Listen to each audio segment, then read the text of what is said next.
The 805 Focus is brought to you in part by Nonprofit Kinect. Nonprofit Kinect provides superior leadership tools and resources so nonprofit leaders and board members can make valuable decisions to move their organization forward to a sustainable and vibrant future.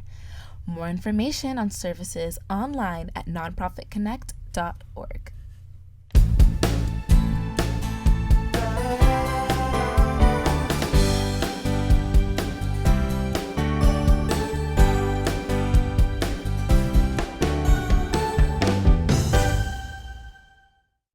Welcome to 805 Focus.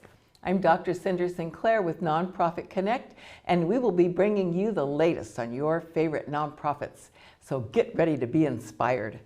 Our special guest today is Mimi Doe, and Mimi is the CFO for the Music Academy of the West. Welcome, Mimi. Hi, thanks for having me. Oh gosh, I'm so glad you're here.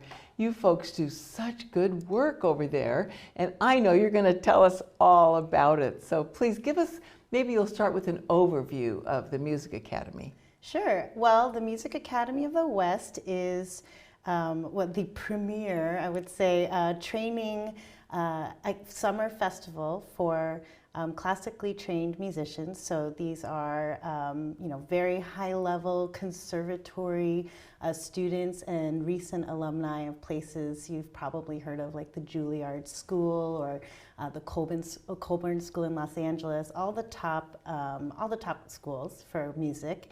They come to Santa Barbara for 8 weeks in the summer, and they have a very intensive training program. We have singers, we do an opera, we have instrumentalists, violins, violas, cellos, pianos, trombones, and we bring in faculty, about 55 faculty from around the world, again, top in their field. And so these students have an opportunity to study with the best musicians in their field. And then they have an opportunity to perform for our community. We do 5 orchestra concerts in the summer, the opera, and then a slew of chamber concerts, recitals, and master classes, which for me are the most interesting because you sort of see the behind the scenes process of how, somebody becomes a world-class violinist. And it is really interesting to see these people who, are the best in their class, and they get the learning and the critique from their faculty. So it's a really amazing program. Every summer we do a concert at the Santa Barbara Bowl, our orchestra concerts at the Granada Theater, and then our chamber concerts and recitals are mostly on our beautiful campus in Montecito, in Hahn Hall and Lehman Hall. So it's a really amazing 8 weeks. And then throughout the rest of the year, we have other programs that are happening on campus and throughout the community. My favorite program is actually the Sing program, which is relatively new. We've been doing it for a few years, but it's a free youth choral program, which we run in 6 of the Santa Barbara elementary schools. And so they practice during the week at these 6 sites, and then once a month they all get together and they meet at the Music Academy for rehearsal. And most recently they just performed with the London Symphony Orchestra, which, as you can imagine, being like an 8-year-old learning how to sing program, to perform with Simon Rattle and the London Symphony is kind of an amazing thing that we were able to do. And so a lot in store for them as we continue to grow that program. So, we're working with the top young artists in their field, and then we're also sort of building a base of new musicians and music lovers through our Sing program. Oh, that is brilliant. Yes, yeah. To build the new ones coming up. Right. Well, that's you got to find them somewhere, and you have to spark that joy and love for music at an early age. So yeah. Good for you. Yeah. So how do the students that come to you for this 8 weeks, for example, how do they find out about you? How do you choose them? Sure. Well, most of them, I think, In this world, it's there's a few festivals that students are ambling to get into, and so they usually hear about it from their peers at school, from their teachers, or just from like the general reputation in the kind of classical music world. And the process for getting in is, they submit an audition tape. They do they'll do before COVID, we did live auditions. Now we do a lot of them virtually, which actually makes it easier for more people to apply, which is great. We want to be accessible. And then our faculty choose from those candidates, the group that they're going to bring here and work with for the summer. And, in some cases, like with violins, we usually have a lot more because you need to have 10 to 20 violins to fill an orchestra. But for something like the flute, it's much more competitive, so we may only have 3 or 4. And in fact, for our harp, which I think we only had 1 student last summer for harp. So and a tuba, there's usually only 1 tuba player. And we were very fortunate that we had last year the first female tuba student at the Curtis Institute of Music, which is one of the, premier conservatories in the world. So that was very exciting that she chose to come to the Music Academy to study. Yeah. Wow, that's just an astounding program. And once again, I love the one that's for the kids too, coming up, and that's relatively new, right? Yeah, I think we started doing it in 2018, and obviously we had to sort of put a hold on it. They switched to online, which I think it was still great to provide that service, but there's obviously nothing compares to doing it in person. And it's really great. We have, I think, over 100 students participating. And I can't name all the schools because I'm relatively new to Santa Barbara, but there are several in Santa Barbara proper. We've got Isla Vista, we've got one in Carpinteria, and we also provide transportation for those students who are a little bit farther out so that they can get to the Music Academy, which is really great. Good. So our goal is to really make it easy for the kids to come. It's an after-school program, so it also gives them gives the families an opportunity to put their kids somewhere where they can still be learning and having fun after school and while they're working. And it's a really great program, and especially since a lot of our activity happens in the summer, it's great that we have this going on throughout the year. Yeah. And then in the fall, we always do a recruitment event to encourage families to sign up. And so last year we did what we called Spooky Sing, and the kids came and they, we had some Halloween activities, but then they learned some songs, and it's just really nice to have the community come into our campus. So encourage families to sign up for this youth singing program? Oh. Yes. So yes, they can go to our website, musicacademy.org, and just click on the link for Sing, and there'll be all the information they need to sign up. And even though the program started in January, we have children who are enrolling throughout the semester, which is great. And then we always try to incorporate them in whatever program we can.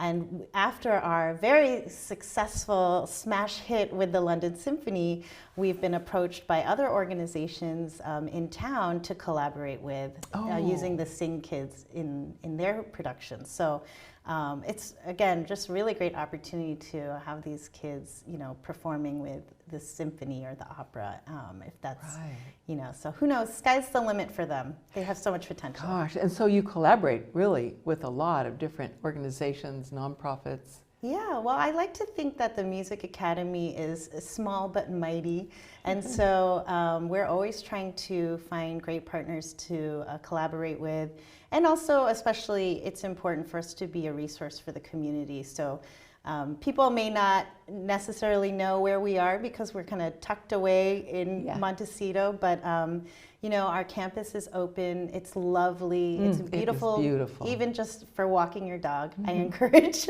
Yeah. I don't know if my facilities team will like that, but I encourage the dog walking. But we have our campuses available for rentals for nonprofit organizations. We give a special discount, and we have meeting spaces, we have performing spaces. I've seen everything. I think even this weekend there's some kind of sports Hall of Fame honorary event or something. And so we get a lot of activity coming through just because we have the space and we really want to welcome everyone to it. And so, do you folks use volunteers very much? Yes, we use volunteers for our ushers.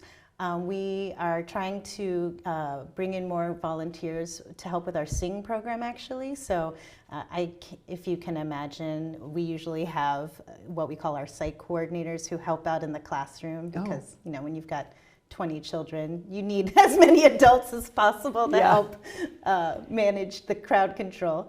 And then we also have our women's auxiliary, which is, I don't know if you're familiar with them, but they're sort of a subgroup of the Music Academy that does a lot of volunteering for us to help with events, to help with pretty much everything that we might think we need extra hands on deck. Our auxiliary always step up. Plus, they throw fun parties. Oh, good.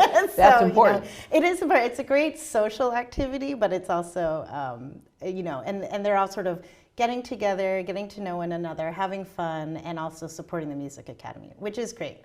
And we love having them there. So, there's a lot of opportunities to get involved, either as an audience member, as a parent, as even, I oversee the Buildings and Grounds Committee, and so we even have volunteers who come and they walk the gardens with us and they give us recommendations on, that's a good idea. You can plant here or you can do this. So we're always, happy to have community input. So if someone wants to find out, for example, how to be a volunteer, all the different opportunities, or even the programs that are going on, they can go on your website, and while they're there, they can push the donate now button and make a financial contribution, tax deductible, I might say. That is very important. As the CFO, I do have to say, yes, you can find out all the information about the Music Academy at www.musicacademy.org. And yes, very importantly, you can make a tax deductible contribution. Yeah. And we have a lot of different levels of giving and ways to give, whether it's, a $10 donation, $1 million is greatly accepted. We participate in a car donation vehicle program. That's good. We have a legacy giving for those who are thinking long into the future. Yeah, that's good. So there's a lot of different, and then of course we have benefit events and tickets. I mean, tickets aren't tax deductible, but of course any help that we get is great. And it's really an honor and a blessing to be able to work with such a great organization. Yes, it is a wonderful organization.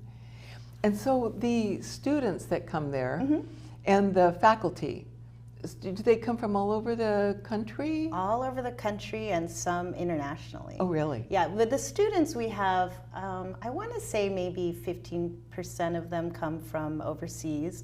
Mainly Europe and a lot from Asia, which is great. And then for faculty, I think most of our faculty are domestic, but we have a lot coming from all over, from New York, and we have a lot of, many come from like Houston, Austin. There's some big teaching conservatories there. So it's great to have people coming from all over, and we've even had some people settle down here after being here for a few summers. Wow.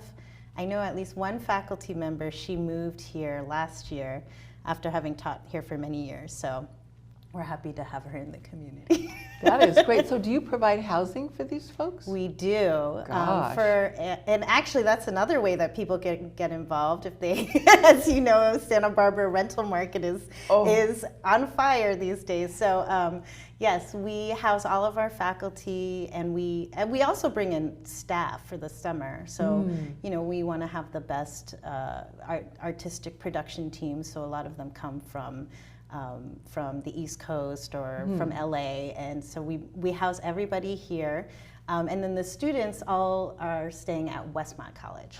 Oh, So, okay. and Right. we've been, I'm not sure how many years that we've been there, but it's a great partnership with Westmont because, you know, it's relatively close to the Music Academy, and they have, you know, beautiful campus, Yeah. very similar feel to ours, so it Yes, feels yes. kind of like an extension of the two. So, yeah, so all of the fellows live at Westmont College, and it's great.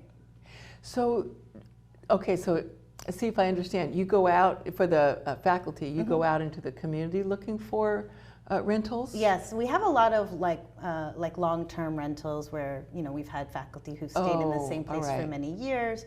But then there's a whole, you know, one person's job is just finding all the housing for the summer because Oof, that's a big 8 job. weeks, about 60 people, it's a big job. Yeah. But it's really about, you know, having these relationships with these landlords, and again, it's just really great how many people are so supportive of the Music Academy. Yeah, and for good reason. Yeah. Gosh, what a blessing you are to this community. Oh, thank you. So, Mimi, I'll bet you have a story or two you could share with us. All that going on over there. Sure. Well, we did have a longtime employee who was great with all the ghost stories. I'm relatively new, so I don't have any ghost stories, but I think one of my favorite stories is of a fellow who came to the Music Academy and, you know, starving artist syndrome. She had something like $50 in her bank account. And she came to the Music Academy, had an amazing experience, and now she most recently was premiering at the Metropolitan Opera. And so that is just like a complete, you know, success story of how the organization and the people who support it are really, you know, changing lives, impacting lives, and and we have several stories like that. That one is probably the most extreme. Yeah, that's pretty awesome. But it is really amazing to see our fellows go on to have such great careers because it's not easy, and it's just really amazing when they come back. Also, we have. You know, we always try to bring back our fellows and our alumni for when, you know, for doing a concert or even if it's a, you know, a reception for something, we want to bring in musicians who have come through the Music Academy and just, you know, constantly helping them develop their careers. And that's actually a really important part of our program that I didn't even talk about yet, which is our innovation curriculum. So not only are these students learning how to be the best, you know, clarinetist in their field, but we also give them kind of the tools and the training to understand how to really live a professional life, a professional career as a musician. And you know, because the traditional path used to be you go to conservatory, you get a job in an orchestra, and you're kind of set for life. But, you know, the reality of it is that there aren't that many orchestras, there aren't as many orchestras as there are musicians coming out of school. And so they have to become more creative with how they develop a sustainable career. So we really try to bring in advisors in our field and also outside of our field to really help these students develop, you know, kind of innovative career paths. And a lot of it, you know, these days it's all about technology and how they use technology to, you know, keep moving forward and keep the field moving forward. And then another area that we're really exploring is, you know, when you have a classical music training, you learn a lot of skills that are valuable outside of the field of music. And so, you know, we're always looking for those kind of synergies where we can connect, you know, somebody like one of our fellows or our alumni with people in, you know, in other worlds, whether they're corporate, you know, or government, or whatever it may be, because the kind of creative and strategic thinking that you learn is applicable in all fields. So it's really exciting, and it's, you know, and when you look at the whole package of what we do, it's not just, you know, putting on concerts and playing Beethoven, although that's a really important part of it and the part that I really love, but really developing these students in a way that they're not getting in their traditional curriculum in college, so that they're really learning life skills. I wish someone had taught me some life skills in college. Gosh, but we have just run out of time. And Mimi, I would love to sit here all day and listen to that, because you have some great stories, and I love what you're doing in our community. Thank you. Thank you so much for having me. And thank you for being on our show. We appreciate that a lot. Great, thank you. And thank you for joining us on 805 Focus. We'll see you next time.